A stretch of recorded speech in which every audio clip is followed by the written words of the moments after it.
Welcome back, guys. Today I'm going to be working on fulfilling a custom coaster order.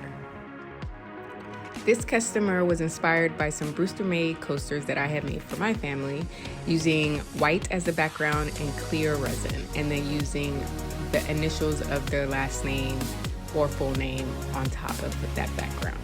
So here you're gonna see me pouring the base, which was the clear resin, and now I'm kind of just sporadically sprinkling some white resin on top of the base. I will alternate with clear resin and white resin, and you'll see later on that it creates this really cool pattern when it cures.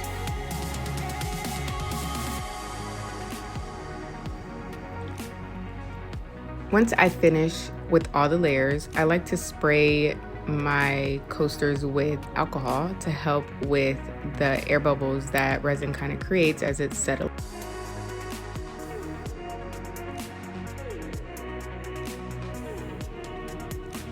You can also start to see the resin creating a really cool pattern as it cures.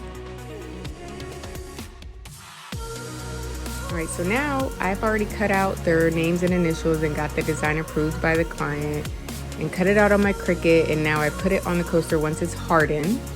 And now I'm gonna pour clear resin on top of that to secure those cutouts in place. Now we're gonna pass the heat gun around, pop all those air bubbles, pick out anything that may fall in, let them harden overnight. And then you'll wanna unmold them. I forgot to record that, guys. And this is what they look like.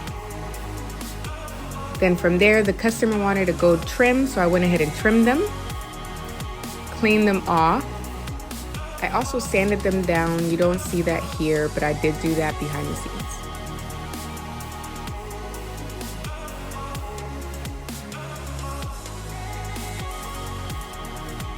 And then I'm gonna pour the floating layer on top to finish them off. I usually have to do a couple layers with the trim using gold leafing pens.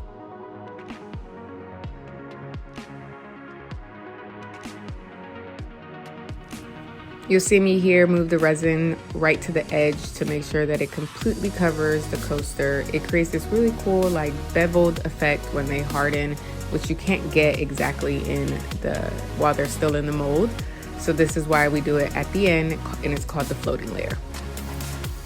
So you're gonna see me kind of spread the resin around, making sure there's full coverage.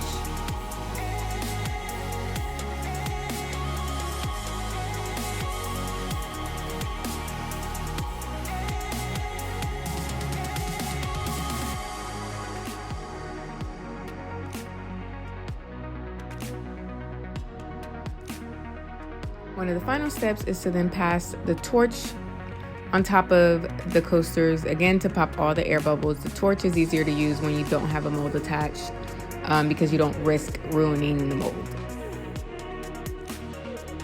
Once it's cured, add your finishing touches, and then you have your finished product. I hope you guys enjoyed. Please don't forget to subscribe, like, and comment below. Thank you, guys.